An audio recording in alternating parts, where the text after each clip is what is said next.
हरे राम राम राम हरे हरे, हरे कृष्ण कृष्ण कृष्ण हरे हरे, हरे राम राम राम हरे हरे, हरे कृष्ण कृष्ण कृष्ण हरे हरे, हरे राम राम राम हरे हरे, हरे कृष्ण कृष्ण कृष्ण हरे हरे, हरे राम राम राम हरे हरे, हरे कृष्ण कृष्ण कृष्ण हरे हरे, हरे राम राम राम हरे हरे, हरे कृष्ण कृष्ण कृष्ण हरे हरे, हरे राम राम राम हरे हरे, हरे कृष्ण कृष्ण कृष्ण हरे हरे, हरे राम राम राम हरे हरे,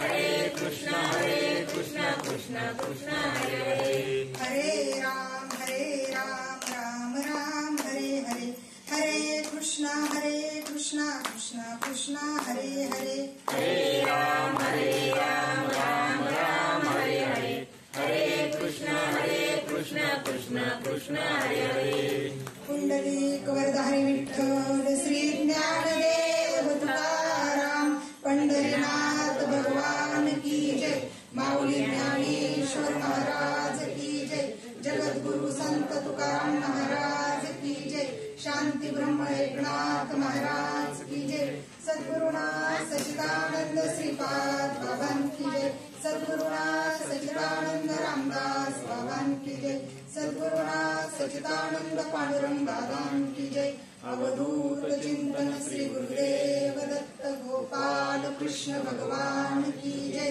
राधा रानी की जय, हनुमंत महाराज की जय।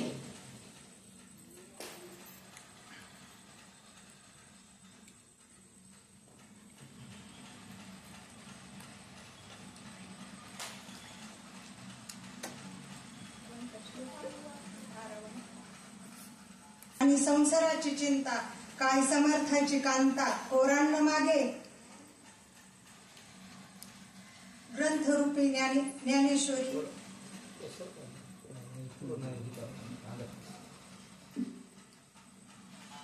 ग्रंथरूपी ज्ञानेश्वरी अध्याय क्रमांक 12, श्लोक क्रमांक 7 आणि 7व्या श्लोकातली 85 नंबरची ओवी प्रवचन रूपी सेवेसाठी घेतली आहे. एरवी तरी माझ्या भक्ता आणि संसाराची चिंता काय समर्थाची कांता कोरांना मागे. त्यावर जसं ज्ञानेश्वर महाराजांनी सांगितलं तसं न सांगता आलं तरी जसे माझ्या बुद्धीला सांगता येईल त्याप्रमाणे सांगण्याचा प्रयत्न करेन. गुरुर ब्रह्मा गुरुर विष्णू गुरुर्देव महेश्वरा गुरुर साक्षात परब्रह्म तस्मै श्री गुरुवे नमः. जयाचा जनी जन्म नामात झाला, जयाने सदा वासनामात केला, जयाच्या मुखी सर्वदा नाम कीर्ती, नमस्कार त्या ब्रह्म चैतन्य मूर्ती. ज्या ज्या स्थळी हे मन जाय माझे, त्या त्या स्थळी हे निज रूप तुमचे, मी ठेवितो मस्तक ज्या ठिकाणी, ते ते सद्गुरुनाथ तुमचे पाय धुनी. अवधूत चिंतन श्री गुरुदेव दत्त. सेवेला सुरुवात करण्याआधी थोडासा परिहार देणं गरजेचं आहे. सालाबाद प्रमाणे ह्याही वर्षी बाबरवाडी येथे अखंड हरिनाम सप्ताह आणि ग्रंथराज ज्ञानेश्वरीचं पारायण सोहळा चालला आहे. आज हे वर्ष 8वं आहे. सालाबाद प्रमाणे आपण कीर्तन हरिपाठ काकडा सर्व चाललंय आपलं. आणि आम्ही काही महाराज वगैरे कोणी नाहीत, पण ह्या ताईंनी सांगितलं की आपण आपलं घरचं सारखंच आहे आणि आपण सेवा करायला दिली म्हणून आपण आलो. त्यामुळे काय चुकलं बिकलं तर माफ करा. एरवी तरी माझ्या भक्ता आणि संसाराची चिंता काय समर्थाची कांता पोरांना मागे. ज्ञानेश्वर महाराज आपल्याला ह्या ओवीतून सांगतात की जर समर्थ राजाची बायको जर झाली तर तिला भीक मागावं नाही ना. तसं आपण जर भगवंताचं नाम घेतलं, भक्ती केली, तर आपल्या संसारात असं कोणाला काही मागावं लागणार नाही, काही नाही. जे काय आपल्याला भेटन ते व्यवस्थित भेटन, दुसरं असं काही नाहीये. तर आपण भक्ती म्हणजे काय, तर भगवंत सांगतात मला कोणता भक्त आवडतो. भक्तांचे 4 प्रकार सांगितले ज्ञानेश्वरीमध्ये 7व्या अध्यायामध्ये भगवंतांनी, की अर्थ, जिज्ञासू, अर्थार्थी आणि ज्ञानी. तर भगवंताला सगळ्यात कोणता भक्त आवडतो तो सांगतात. भगवंत म्हणतात मला सगळ्यात श्रेष्ठ ज्ञानी भक्त आवडतो. मग का बाकीचे आवडत नाहीत का? आवडते, पण सगळ्यात जास्त कोण? ज्ञानी भक्त आवडतो, कारण तो भगवंताला कधीच काय मागत नाही. जशी परिस्थिती आहे तशाच तो खुश राहतो. आज सांग आपण तुकाराम महाराज, ज्ञानेश्वर महाराजांचं उदाहरण घेतो, दाखले घेतो. तुकाराम महाराजांकडे काय होतं? आज खाल्लं तर थोड्या दुपारच्या जेवणाची भ्रांती होती, पण ते कधी काळजी करत होते का? पण भगवंतांना जर त्यांनी काही मागितलं असतं तर दिलं नसतं का त्यांना? तुकाराम महाराजांच्या द्वारीच रीतीसिद्धी पाणी भरीत होत्या. भगवंतांना म्हणूच तर दम की त्या तुकाराम महाराजांना सगळं दिलं असतं, पण प्रपंचातलं कधी तुकाराम महाराजांनी मागितलं का? नाही. त्याचा अर्थ जो भक्त असतो, ज्या 4 भक्ताचे प्रकार सांगितले त्यामध्ये अर्थ जो भक्त आहे, म्हणजे ज्याला दुःख आलंय तो दुःख आलंय तेवढं घालवण्यासाठीच भगवंताकडे जातो. म्हणजे नवस करणार, व्रत वैकल्य करणार, आणि तो त्याची प्रत्येक गोष्ट भगवंत पूर्ण करणार. एखाद्याने नवस केला मला मुलगा होऊ दे, अंक होऊ दे, मी तुला असं करीन, होतच ना. एखादं म्हणतो माझी परिस्थिती सुधरू दे, मी असं करीन, ती होतं. पण तो काय अर्थ, तेवढी परिस्थिती सुधारली, मुलगा झाला की परत तो भगवंताकडे जातो का? नाही. फक्त तेवढ्या पुरतं जातो आणि त्याचं फळ बी घेतो. त्याचं नाम भगवंताचं तेवढ्या पुरतं सेवा केलेली, नाम घेतलेलं असं ते फळ घेतो आणि बाजूला होतो. मग भगवंत त्यात ऋणी का? नाही. भगवंतांनी त्यांनी नाम घेतलं, जे मागितलं ते भगवंतांना दिलं, बाजूला झाले. एक आहे जिज्ञासू, तो म्हणतो नेमका भगवंत कोण म्हणून मी भगवंताला ओळखलं पाहिजे. हा मनुष्य जन्मात तर आपण आलोय, पण पशुप्राण्यांवरच आपला संसार चाललाय ना. पशूंचा आपला संसार काय वेगळा आहे का? फक्त त्यांना बोलता येत नाही, त्यांना स्वतःची बुद्धी वापरता येत नाही. त्यांना लेकरं बाळ, मुलं बाळ आहेतच ना. त्यांचा संसार एका म्हशीपासून 4 म्हशी होतातच ना. तसं मनुष्याचं बी आहे. पण मनुष्य काय विचार करतो की आपण मनुष्य जन्मात आलोय, काय केलं पाहिजे, भगवंताची भक्ती केली पाहिजे, कोणत्या मार्गाने गेलो पाहिजे, तो जिज्ञासू भक्त. आणि दुसरा कोणी अर्थार्थी, फक्त लाभ भेटला पाहिजे. म्हणजे भगवंताला मागू धन धान्य पैसा अडका काय असून तेवढ्या पुरते भगवंतासाठी जातोच ना. म्हणजे आपण आता मार्गशीर्ष महिन्यातले आपण महालक्ष्मीचे व्रत करतो, धनलक्ष्मी घरात येण्यासाठीच ना. तेवढेच 1 महिनाभर करतो, परत वर्षभर पाहतो का? नाही. तसं. आणि जो ज्ञानी भक्त आहे तो रात्रंदिवस त्याचं फक्त भगवंताच्या नामाशिवाय दुसरं काही नसतं. जशी परिस्थिती असेल तसं ठेव, पण मला फक्त तुझं नाम आणि तुझं प्रेम दे. हा भक्त भगवंताला खूप आवडतो आणि त्याचं भगवंतावर ऋण होतं. मग त्यामुळे भगवंतावर ऋण झालं की त्या भक्ताचं शेवटची वेळ साधण्यासाठी भगवंताला यावंच लागतं. भगवंत म्हणतात माझ्या भक्ता आणि संसाराची चिंता त्यांनी करायचीच नाही. जसं तो आणि जो खरोखर भक्त असतो तो असल्या जन्म ह्या संसाराची अजिबात चिंता करत नाही. आपलं आज आहे उद्या नाही. आपल्या किती पिढ्या गेल्या असत्या, आम्ही तर तुमच्यापेक्षा लहान आहे, तुम्ही आमच्यापेक्षा मोठे. तर संसारात तुमच्या किती पिढ्या गेल्यात, आतापर्यंत सुख लागलं का? आपण म्हणतो आता घर झाल्यावर सुख लागल, उद्या समजा मुलाचं लग्न झाल्यावर सुनबाई येईल, मग सुख लागल, मग आम्ही परमार्थ करायला जाऊ. परत म्हणतो नाही लेकरं बाळ जाऊ, उद्या नातवंड होऊ द्या, मग बघू, मग सुख लागल. आपल्याला सुख लागल कधी? लागतच शेवट. आपण नदीला जायची वेळ येते, पण आपल्याला शेवटपर्यंत सुख लागत नाही. कारण ह्या संसारात सुख नाहीच आहे. जी गोष्ट ज्यात नाही ती गोष्ट आपल्याला त्यात कधीच भेटणार नाही. संसारात सुख नाही का? सगळे भक्त संत सगळे सांगून गेले की संसार हा दुःखामुळे, संसाराचं मुळेच दुःखमय, त्यामुळे तो तुम्हाला सुख देणार नाही. मग संसार दुःख देतो म्हणून सोडून द्यायचा का? नाही. तर साधू संत आपल्याला सांगतात ह्याच संसारात राहायचं, दुःखाच्या संसारात राहायचं, पण आहे त्या परिस्थितीत समाधानात राहायचं. उद्याची जास्त काळजी करत बसायचं नाही आणि आहे त्या परिस्थितीत भगवंताचं नाम घेण्याचा प्रयत्न करायचं। आपण काय म्हणतो ही वय काय भगवंताचं नाम घ्यायचंय, काय काम करायचं, संसार वाढवायचा। लहान लहान मुलं परमार्थ करायला लागले की काय म्हणतो, अरे तुझं खाण्यापिण्याचं वय आहे आणि ह्यात तुला माळ घालतोस आणि ह्यात तू माळ घालतोस आणि परमार्थ करतोस, म्हातारपणी परमार्थ करायचा असतो म्हणतात। कुणाला गॅरंटी म्हातारपणापर्यंत जगू म्हणून आपण? आपल्याला 5 मिनिटाची गॅरंटी नाही, पण आपण असं बिनधास्त राहतो जणू काय आपल्याला काळाची कसलीच भीती नाहीये। मनुष्याला सगळ्यात जास्त भीती कशाची पाहिजे? कशाची असते तर मरण्याची। आणि मनुष्य तीच भीती विसरलाय, बाकीच्या भीती आहेत त्याच्याकडे, पण मरण्याची भीती विसरलाय। त्याला वाटतं काय, आता माझं आता शिकवय 20 वर्षे, 30 वर्षे, 35 वर्षे, अजून मला 60 वर्ष जगायचंय। शेवटच्या 20 वर्षात मी 80 वर्षाच्या पुढे 20 वर्ष परमार्थ करीन, पण शेवटच्या एक अशाश्वत जे आयुष्य आहे आपलं, क्षणाची गॅरंटी नाही। आणि शेवटच्या 20 वर्षात म्हणतो तर आपण परमार्थ करू, आयुष्यभर जे केलंय ते शेवटला येतं, परत ही मुखात देवाचं नाम येत नाही। आमचे सद्गुरू एक दृष्टांत सांगायचे, म्हणायचे एक आजोबा होते, म्हणजे गावचे पाटील होते, भरपूर इस्टेट प्रॉपर्टी भरपूर सांभाळली, पण देवाचं नाव कधी मुखात आलं नाही। त्यांना 4 मुलं होते।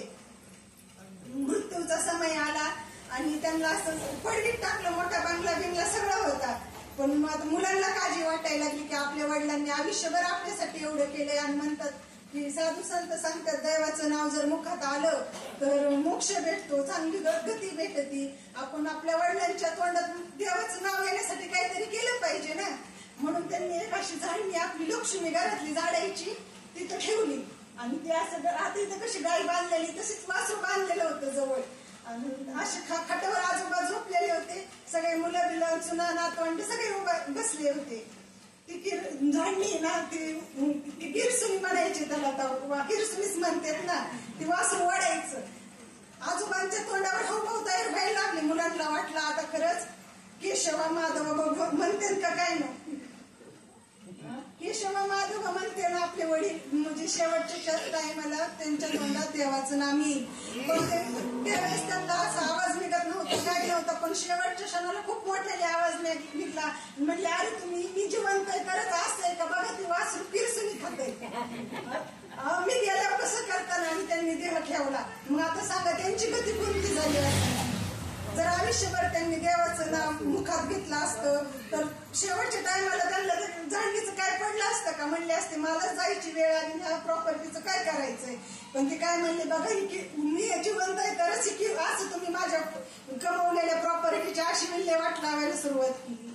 तर हा दृष्टांत झाला। सांगायचं काय तात्पर्य, आपण प्रपंच करावा, भगवंत प्रपंचाला विरोध करत नाहीत, साधू संत कोणी विरोध करत नाहीत। उलट तुकाराम महाराज काय म्हणतात, ठाईची बैसुनी करा एक चित्त, आवडे अनंत आळवावा, रामकृष्ण हरी विठ्ठल केशवा मंत्र हा जपावा सर्व काळ। त्यासाठी काय तुम्हाला वनात जावं लागणार नाही, काय नाही, तुम्ही आहे त्या आपल्याला आज आपण शेतकरी कुटुंबात सगळे जन्माला आलेलो आहेत, कुणी नोकरी करतो कोण काय, पण आपण सगळे शेतकरी कुटुंबात जन्माला आलो म्हणले आपलं शेती करणं हा व्यवसाय, मग आपण शेती सोडून द्यायची का भगवंताचं नाव घ्यायचं म्हणून? नाही तर सकाळचं आपले गाय तीच भगवंत आहे म्हणायचं।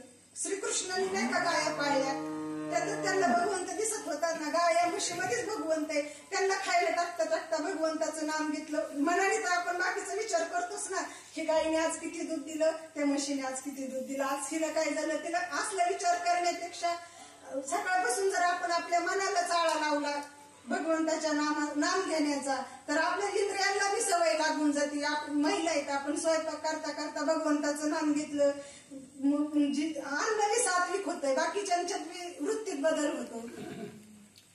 म्हणजे असं काय काम सोडून वेगळं काय करत बसायची गरज नाही, फक्त आहे त्याच परिस्थितीमध्ये फक्त भगवंताचं फक्त त्यांच्याकडून भगवंताकडून आपण केलेल्या ज्या नामी आपी त्याच्या निरपेक्ष सेवा करायची भगवंतांची।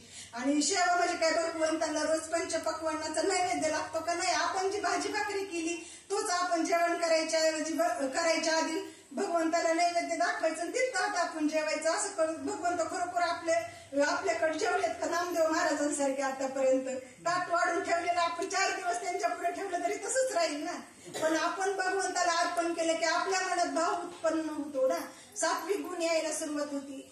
आपल्या रोजच्या कर्मातून आपल्यामध्ये सात्विक गुण सुरुवात झाली की आपला रजोगुण तमोगुण बरोबर कमी होतो. रजोगुण तमोगुण मध्ये म्हणजे भगवंताला कधी मान्यच करत नाहीत तमोगुणी लोक. रजोगुण म्हणजे अजून पैसा संपत्ती प्रॉपर्टी वाढवणारे रजोगुण. पण जर आपण प्रेम भावाने हे सात्विक कर्म केलं तर आपल्याला बरोबर सत्वगुण निर्माण होतो. आणि सत्वगुण आला की आपल्याला बरोबर भगवंतांचं म्हणजे प्राप्त व्हावा, भगवंताचं नाम घ्यावं अशी सद्बुद्धी निर्माण होती. कुणी बाकीच्यांनी महाराजांनी कुणी येऊन सांगितलं तरी ती घेता येत नाही. जोपर्यंत आपल्या मनाला बुद्धीला पटत नाही तोपर्यंत आपण भगवंताचं नाम घेऊ शकत नाही. मग ते घेण्यासाठी आहार विहार आणि उच्चार व्यवस्थित ठेवा. बघ संत सांगतात आहार चांगला सात्विक आहार असावा. म्हणजे नको ते खायला नको. आपली भाजी भाकरी काय असेल ती खावा. पण लोक काय म्हणतात त्यात काय ताकद आहे का. आता आपण ज्यांच्या प्रकरण ह्यांच्यात बसलो प्रांगणामध्ये आपली सेवा झाली त्यांच्यासारखं ताकदवान कोण होतं आजपर्यंत सृष्टीमध्ये. त्यांची इतकं ताकदवान तर कोण झालं नाही. त्यांनी काय खाल्लंय फळान पाला आणि भगवंताची भक्ती केली तरी पण आपणच आपल्या मुलांना सांगतो की ह्यात काय ताकद आहे का. म्हणजे आपला आहार शुद्ध पाहिजे. एकतर आपला आहार शुद्ध पाहिजे, आपला विहार शुद्ध पाहिजे. पूर्वी जी वेदांनी नियम घालून दिलेत त्या नियमाने चाललं की आपला विहार म्हणजे आपलं आचरण बरोबर शुद्ध होतंय ना. असं विशेष काय करायची गरज लागते का नाही. आणि उच्चार म्हणजे आपल्यातून वाणीतून जे शब्द निघत्या मुखातून कुणाचं मन दुख होऊ नये, कुणाला वाईट आपल्या बोलण्यामुळे कुणाला त्रास होऊ नये एवढं जरी पाळलं तरी आपलं बरोबर भगवंताकडं म्हणजे हे मार्ग कसा आहे भगवंताकडे जाण्याचा आहे ना. आपल्यामध्ये बरोबर सत्वगुणाचं ही होईल काय वाढ होईल आणि आपण बरोबर भगवंताकडे जाऊ. आणि एकदा सत्वगुणाची वाढ झाली की आपल्या मुखात बरोबर भगवंताचं नाम येईल. मग आपल्याला जे आवडेल जे आपल्याला समजा देवी आवडेल किंवा दुसरे कोणते राम कृष्ण गोविंद विठ्ठल दत्त ज्याला जे आवडेल त्यांनी फक्त ते प्रेमाने भगवंताचं नाम घ्यावं. आणि एकदा भगवंताचं नाम घेतलं आपलं सत्वगुण वाढलं की मग त्या भगवंताला काळजी पडते की आता ह्यांना पुढला मार्ग दाखवला पाहिजे की ह्यांना आपल्याला सद्गुरूंची ओळख करून दिली पाहिजे. आपण सद्गुरू शोधायला गेलो की आपल्याला लोक फसवतील पण आपल्याला काय माहित सद्गुरू कसे असतील ते. आता किती डोंगी लोक आहेत आपल्याला ओळख येतील का. मग भगवंताचं नाम घेऊन आपल्यामध्ये थोडी अशी काही पात्रता निर्माण होती की आपल्याला समोरच्या व्यक्तीविषयी माहीत कळतं की सद्गुरू कसे असू शकतात कसे काय. आणि भगवंताचं नाम असल्यामुळे आपल्याला कोणी फसवू शकत नाही. तुकाराम महाराज काय म्हणतात माझ्या विठोबाचा कैसा प्रेम भाव आपणाची देव होय गुरु. जेव्हा आपलं भक्ती नामस्मरण प्रामाणिकपणे म्हणजे कुणाला फसवायचं नाही असं विशेष काय करायचं नाही. आहार विहार आणि उच्चार हे तिन्ही गोष्टी जरी पाळल्या तरी भगवंतावर ऋण होतं. आणि भगवंताला ती ऋण फेडून घेण्यासाठी कुणाला तरी सद्गुरूंची तरतूद करून आपल्याकडे पाठवावं लागतं. मग सद्गुरू आपल्याला पुढला मार्ग देतात. आपण गोंदवले सगळ्यांना माहिती ना. गोंदवलेकर महाराज गोंदवले महाराज त्यांना सद्गुरूंची ओळख होण्यासाठी ते 10 वर्षाचे असताना घर सोडून निघून गेले. त्यांना तुकामाई म्हणून सद्गुरू भेटल्या. त्यांनी त्यांच्याकडून 15 वर्ष हे करून सेवा करून घेतली. अखंड म्हणजे त्या पहिल्या काळात सद्गुरूंची सेवा करणं किती कठीण होतं. सद्गुरूंच्या घरी राहावं लागायचं. जे देते ते खायचं जे काम सांगते ते करायचं. आणि तेव्हा ते कधी अनुग्रह द्यायचे आणि मग आपल्यावर कृपा करायची. तसं ते गोंदवलेकर महाराजांनी बी एवढं सगळं केलं. गोंदवलेला नाही का पुढं इकडे पंढरपूरकडे जायला जाते तिकडेच गोंदवले महाराजांचं आहे ना. हा तिथं त्यांनी बी सद्गुरूंची सेवा केली. आपण नवनाथांचे पारायण करतो त्यात सगळ्या नाथांनी 12-12 वर्ष सद्गुरूंची सेवा केली. नवनाथांचे पारायण तर आपण सगळेच करतो. सगळ्याला माहिती आहे नवनाथ ग्रंथ त्याचे पारायण आपण सगळेच करतो. मग तसं तर आपल्याला कुठं घर सोडून जायचं नाही काय नाही. आहे त्याच ठिकाणी आहे त्या परिस्थितीमध्ये समाधानात राहून फक्त भगवंताचं नाम घ्यायचंय. दुसरं काही करायचं नाही. आपण एकदा भगवंताचं नाम घेतलं आपला सत्वगुण वाढला की बरोबर भगवंताला काळजी पडते. तो कोणाच्या ना कोणाच्या रूपात सद्गुरूंना आपल्याकडं पाठवतात. पण जो येईल तो खरोखर सद्गुरू आहे का ते कळण्यासाठी आपल्या बी अंगी थोडी पात्रता पाहिजे ना. त्यामुळे आपलं आहार विहार आणि उच्चार व्यवस्थित ठेवावा. भगवंताचं नाम घेण्यासाठी दुसरं वनात बिनात काही जावं लागत नाही. अजून एक गौतम बुद्धांचं तुम्हाला उदाहरण सांगते. गौतम बुद्धांचं. एक शेतकरी लाकूड तोड्या होता, तो रोज जंगलात लाकूड तोडायला जाण्यासाठी जायचा, कारण पोटा पाण्याची सगळ्यालाच काळजी असते ना. तो 4-5 वर्ष त्याच जंगलात जायचा, रोज लाकडाच्या 2-3 मोळ्या बांधायचा आणि विकायला बाजारात न्यायचा. तो विकायला बाजारात न्यायचा आणि जो काही पैसे थोडेफार पैसे त्यांच्यावर त्याचा म्हणजे उदरनिर्वाह चालायचा, म्हणजे संसार चालत होता. आणि एक दिवस तो त्याच जंगलात असताना त्याला एक म्हणजे बाबा दिसले, संन्यासी बाबा दिसले आणि तो त्या फार दमलेला होता. तोच बाबांकडे गेला आणि म्हणलं, तुम्हाला मी ह्या जंगलात कधीच पाहिलं नाही, कुठून आलात तुम्ही, काय? ते म्हणले, मी गेली 10 वर्ष झालं इथंच आहे आणि मी तुला रोज पाहतो, पण तुझी दृष्टी आज माझ्याकडे गेली काय? मग त्यांनी विचारलं, साधू संत प्रेमळ असते, ते विचारतात तुमचं काय चाललंय काय नाही बाबा. त्यांनी विचारलं तुमच्या म्हणजे, मग त्यांनी सांगितलं, साधूला आपण आपल्यासारखे लोक बघितले की काय सांगणार, भेटले की संसाराची चिंता, दुसरं काय सांगणार, आमच्या संसारात ही कमी पडलं, आमच्या संसारात ती कमी पडलं. त्यांनी तीच सांगितलं की मी लाकूड तोडे, रोज सरपण तोडतो, बाजारात विकतो आणि माझा उदरनिर्वाह चालतो. ती म्हणले, अरे इथून पुढे 2-3 किलोमीटर जंगलात आत गेला की चंदनाची झाडे येतं, तू तिथं जा. तो म्हणला, खरं का, तुम्हाला काय माहित? तो म्हणला, मला माहिती, जा तू. तो चंदनाचं तिथं तो गेला 2 किलोमीटर पुढे चालून, तर त्याला चंदनाची झाडं बी दिसले, ती तोडून नेले. मग आता चंदनाचं लाकूड महाग असतं ना, मग त्याचा उदाहरण अजून म्हणजे संसार प्रपंच चांगला चालायला लागला. तो रोज जंगलात रोज जात होता, तो 8 दिवसाला 15 दिवसाला जाऊ लागला.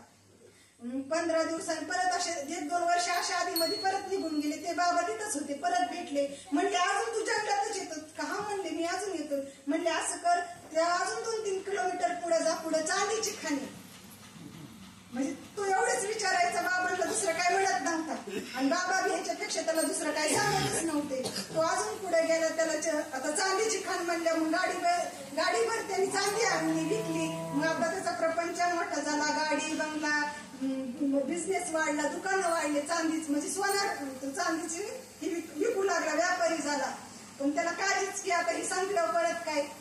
परत 4-5 वर्षांनी गेला, तिथे बाबा तसेच बसलेले तिथंच. म्हणले, अरे पुढं हिऱ्याची खाणे तिकडे जा, नाही सोन्याची खाणे म्हणले. त्यांनी परत 4-5 वर्षात सोनं हे आणले. म्हणजे असं त्यांचं कंटिन्यू चाललं, पण त्या बाबांना त्यांनी दुसरं विचारलं नाही. आणि परत 65 वर्षाचं वय झालं. त्याचं वय बाबा भेटले होते तेव्हा होतं 30-35 वर्षाचं. बाबा भेटले तेव्हा 65 वर्षाचं वय झालं.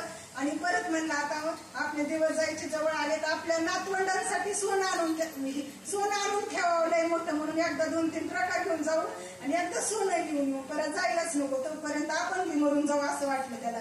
तो गेला. बाबा म्हणले, अरे तू परत आला? हा म्हणले, आता तुमच्या कृपेने ना बाबा सगळं व्यवस्थित चालले, असा बिझनेस आहे, इथं एवढे बंगले येतं, एवढी शेती घेतली, एवढं व्यवस्थित चालले. मग बाबा म्हणले, अरे तर सोन्याच्या खाणीच्या पुढे हिऱ्याची खाणी, हिरीच घेऊन जा. तो म्हणला, बरं ठीक आहे म्हणला, जातो. पण त्याच्या डोक्यात प्रकाश पडला. तो म्हणला, त्यांनी त्याच्या शरीराकडे बघितलं आणि बाबांच्या शरीराकडे बघितलं. म्हणले, मी 30 वर्षापासून ह्या बाबांना पाहतोय ना, त्यांच्या चेहऱ्यावरचं तेज कमी झालंय ना, त्यांच्या चेहऱ्यावर सुरकुत्या पडल्यात आणि माझा देह मी आता सुखरूपात आहे, पण वय माझं 65 वर्ष झालंय, चेहऱ्यावर सुरकुत्या पडल्यात.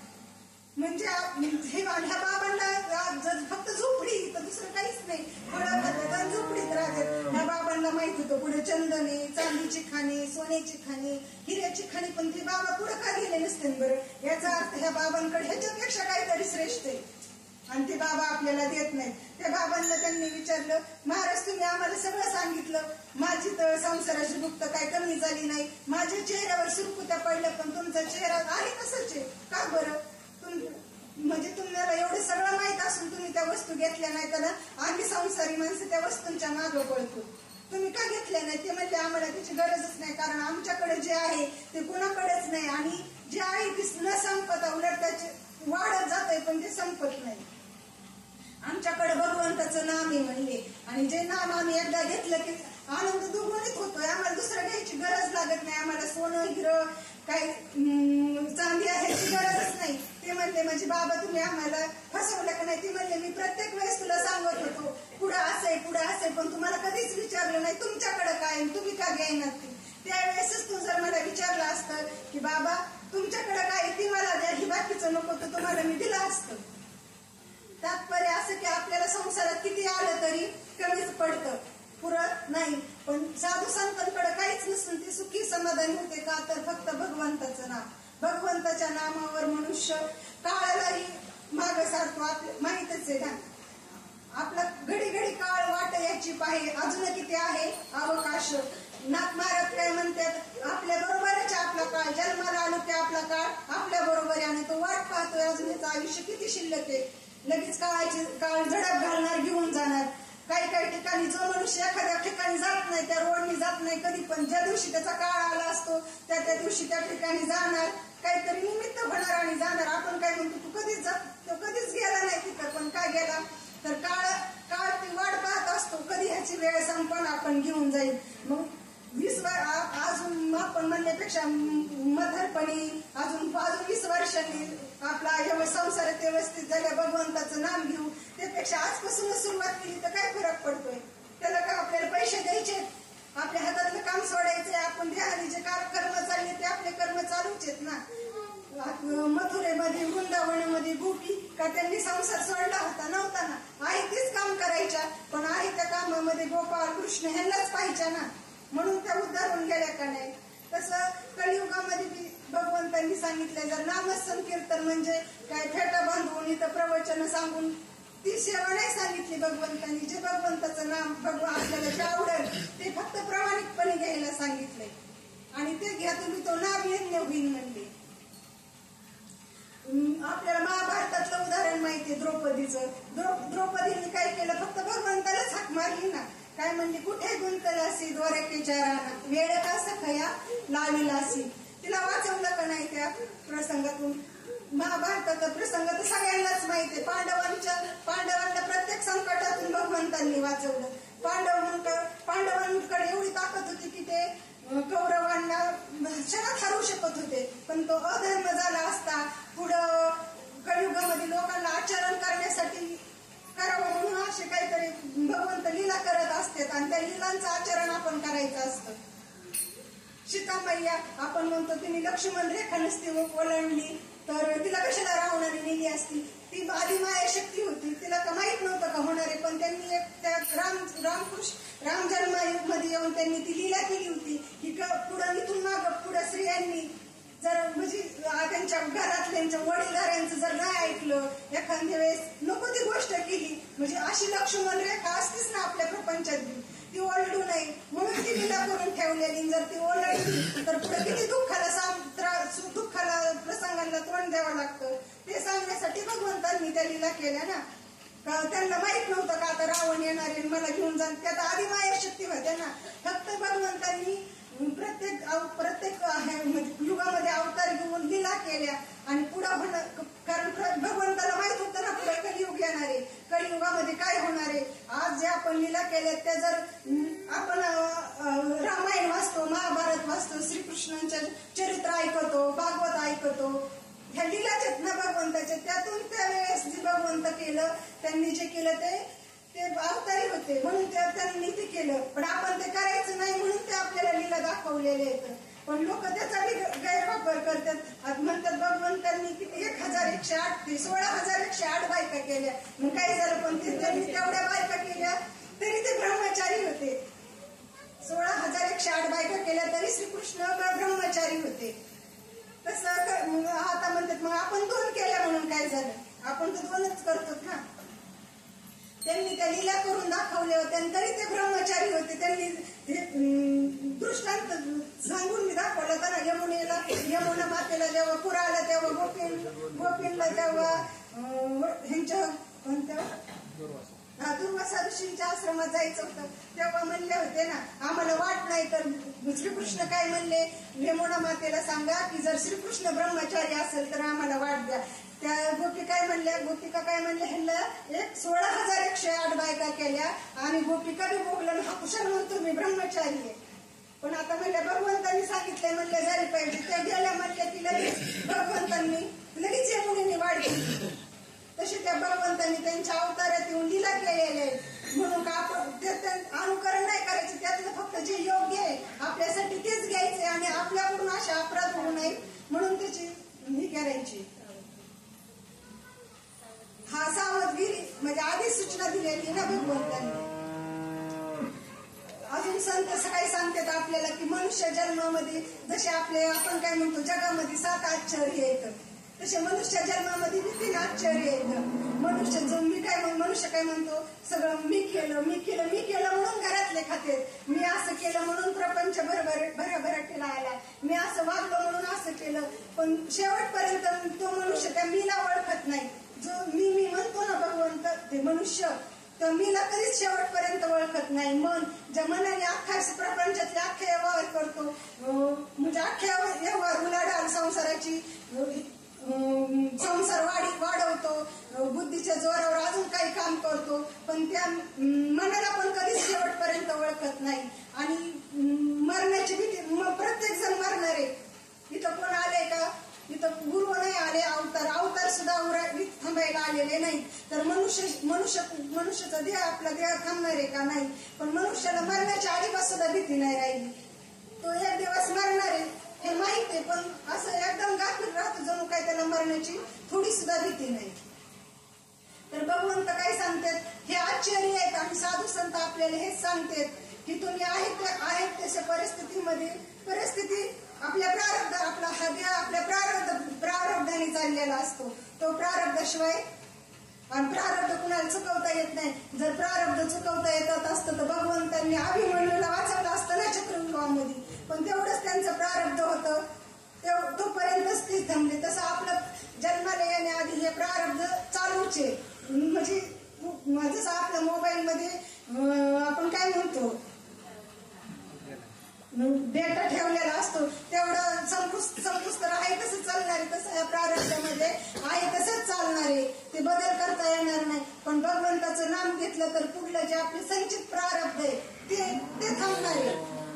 आणि इथून माग किती वेळा जन्माला येणं मरण, हा जो पुनरुपी जन्म पुनरुपी मरण, हे चक्र थांबणार आहे. आणि हे चक्र थांबवण्यासाठी मग भगवंतांनी आपल्याला मनुष्य जन्म दिलाय. तर मनुष्य जन्माचं मग आपण सार्थक केलं पाहिजे ना, भगवंताचं नाम घेतलं पाहिजे ना, जे आवडेल ते तुम्हाला. असं नाही की तुम्ही हेच घ्या तेच घ्या. भगवंताला साधं काही म्हटलं तर फक्त आपल्या भावाने म्हटलं ना, कोणतं नाव घेतलं तरी आवडतं.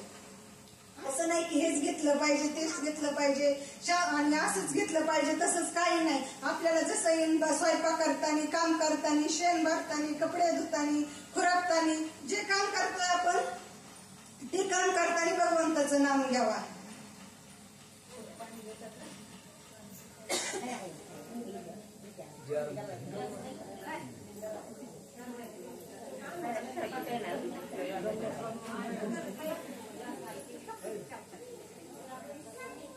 भगवंत सांगतात.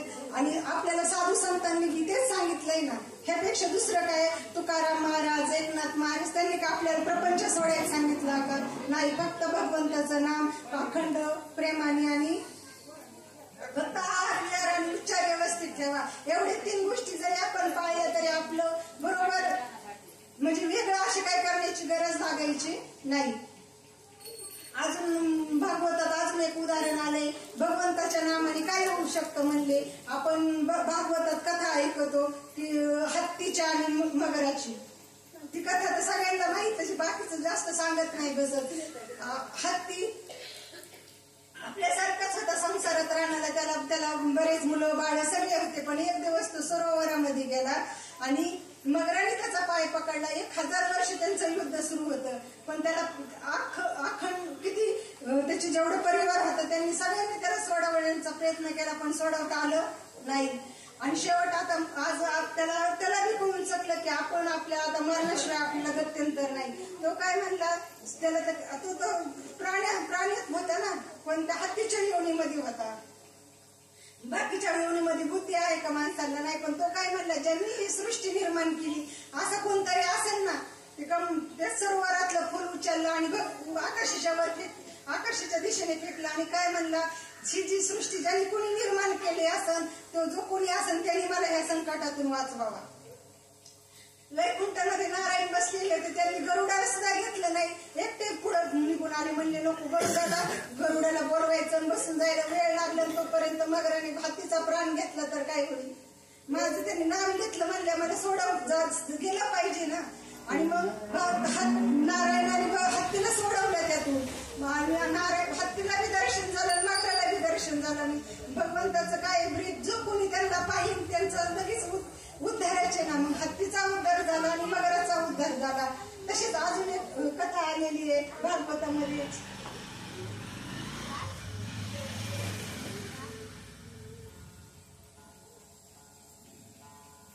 भागवतामध्ये अजून एक कथा आलेली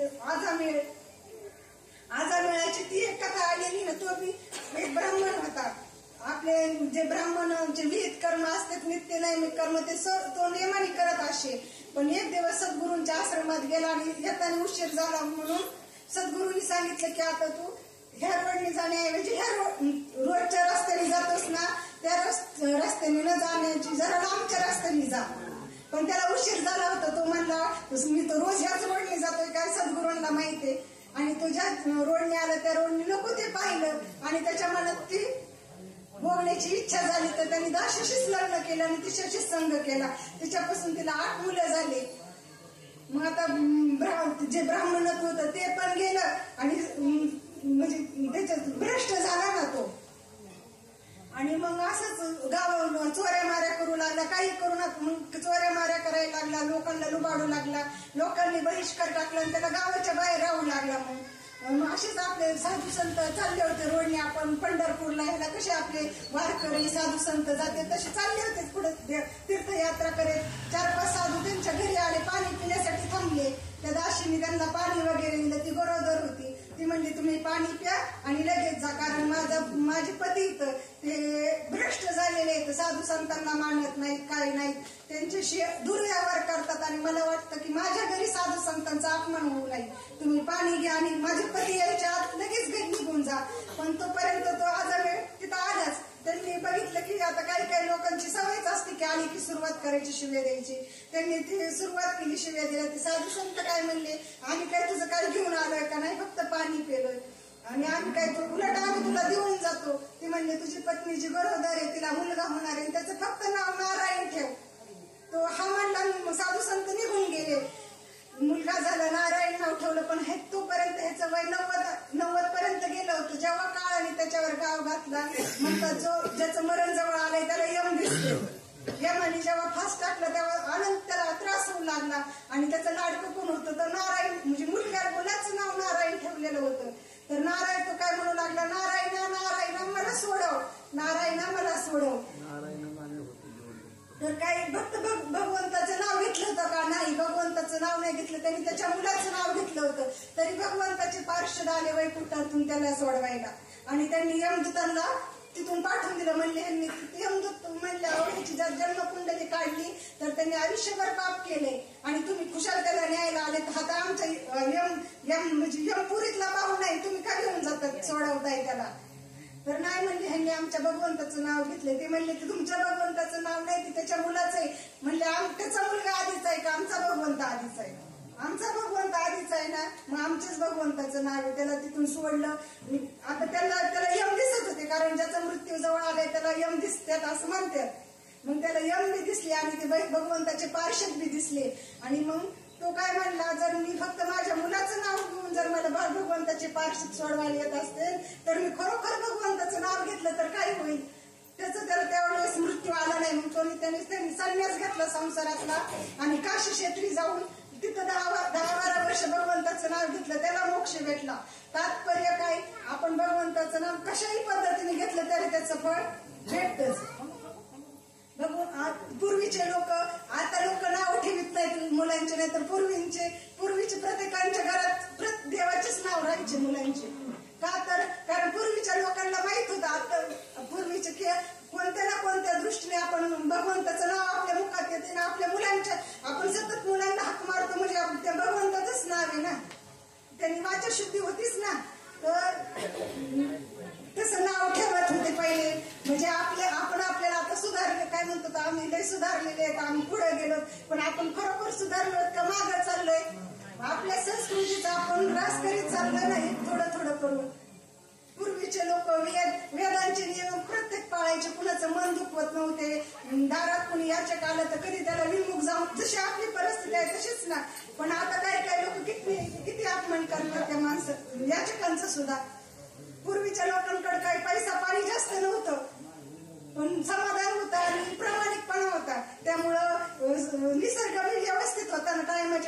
पाऊस पडत होता, रोगराई येत नव्हते, आता काही बी होऊ शकतंय.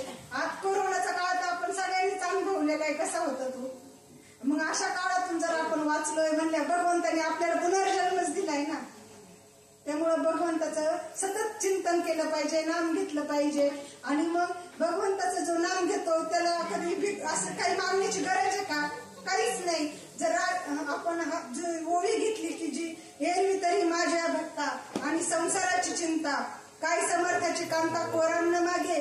जर एकदा राजाची राणी झाली तर तिला कधी भीक मागण्याची, समजा भिकारी मुलगी आहे, दिसायला सुंदर असली, राजाची नजर गेली, राजाने तिला पत्नी करून घेतलं, तिला परत भीक मागण्याची गरज आहे का? नाही ना. तसं आपण जर भगवंताचं नाम घेतलं, त्यांच्या नामात अखंड राहिलो आणि आपलं आचरण शुद्ध ठेवलं तर आपल्याला सुद्धा भीतीची गरज नाही, कशा घाबरण्याची गरज नाही. आपलं मृत्यू, आपण हा शरीर धारण केलंय म्हणजे एक दिवस मृत्यू हा अटळ आहे आणि तो येणारच आहे. कुणाला मृत्यू चुकवता आलाय का? आपण मृत्यू चुकवण्यासाठी हे करतो, प्रयत्न करतो, पण जो येणारा मृत्यू तो सुलभ व्हावा याच्यासाठी करावा ना. जो मृत्यू आपल्याला येणार आहे तो सुलभ व्हावा याच्यासाठी आपण प्रयत्न करावा, चुकवण्यासाठी प्रयत्न करू नाही. ज्यावेळेस आपल्याला मृत्यू येणार आहे त्यावेळेस येणारच आहे, पण आपण शेवटचा आपला मृत्यू व्यवस्थित तेव्हा एवढंच आहे. आपण म्हणतो जाऊ द्या, ह्या जन्मात मनुष्य जन्माला आलं, पुढले अजून एका येवणीमध्ये कोटी कोटी वेळा फेराय असं आपण साधू संतही सांगतात. पण आपल्याला काय माहित, हा आपला 83,99,099 शेवटचा जन्म असला तर काय करायचं. इथून माग आपण बऱ्याच वेळा मनुष्य जन्माला येऊन गेलो असल्यानं हा शेवटचा जन्म असला माहित नाही ना. मग आहे म्हणजे आता आपल्याकडे आहे दिवस, जेवढे दिवस आहेत तेवढं भगवंताचं चिंतन करायचं, नाम करायचं नाही, ह्यातच राहायचं. विशेष काही साधू संतांनी करायला सांगितलं नाही. जोपर्यंत आपले हातपाय चालले तोपर्यंत वारीला जायचं, पंढरपूरला, जोपर्यंत आपलं चाललंय असं बळच करायचं नाही, जसं होईल तसं.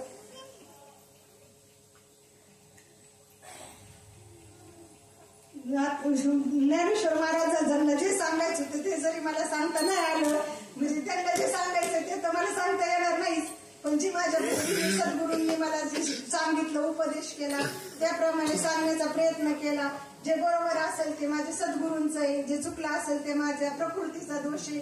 तुमची मुलगी म्हणून मला क्षमा करा आणि सेवेला इथेच विराम देते. कुंडली कवरधारी विठ्ठल श्री